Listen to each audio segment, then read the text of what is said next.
Земјоделскиот сектор котира како еден од најзагрозените и е црна точка кога станува збор за безбедност при работата.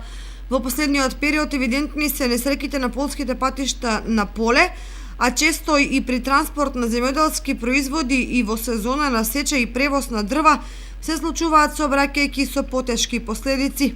Последната жртва на несреќата во земјоделството на истокот е 34 годишен беровец кој загина како сопатник во тракторска кабина откако возачот изгубил контрола и паднал во провалија. На 5 ноември пак во 15 часот во полициската станица во Кочани здравствениот дом било пријавено дека кај нив за укажување на лекарска помош бил донесен работник од село Кучичино кој се здобил со повреди на работно место.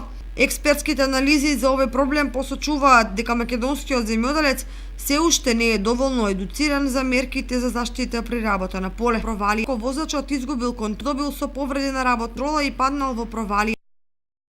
Возачот изгубил контрола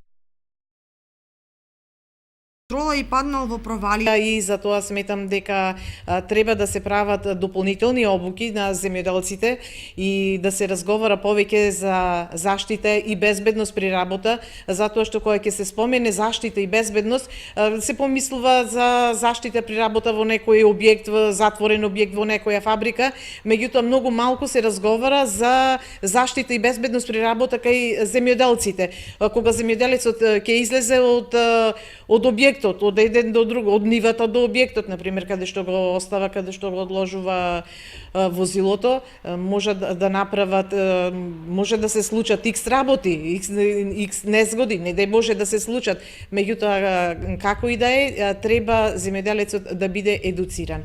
Само едуциран земјоделец може да биде успешен. Ваквата ситуација ја потврдуваат и од Сдруженијето за безбедност и здравје при работа. Од Организацијата на работодавачи посочуваат дека месечно се случуваат по 150 несреќи на работа. Само за 9 месеци 30 работници загинале на работа, велат од Македонското Сдружение за безбедност и здравје. Покрај работните места во земјоделството, за најризични во однос на безбедноста се сметаат индивидуалните производители, а потоа градежниците и вработените во црната металургија. Две несреќи од кои една со смртни последици годинава полицијата регистрира во Кочани и Виница.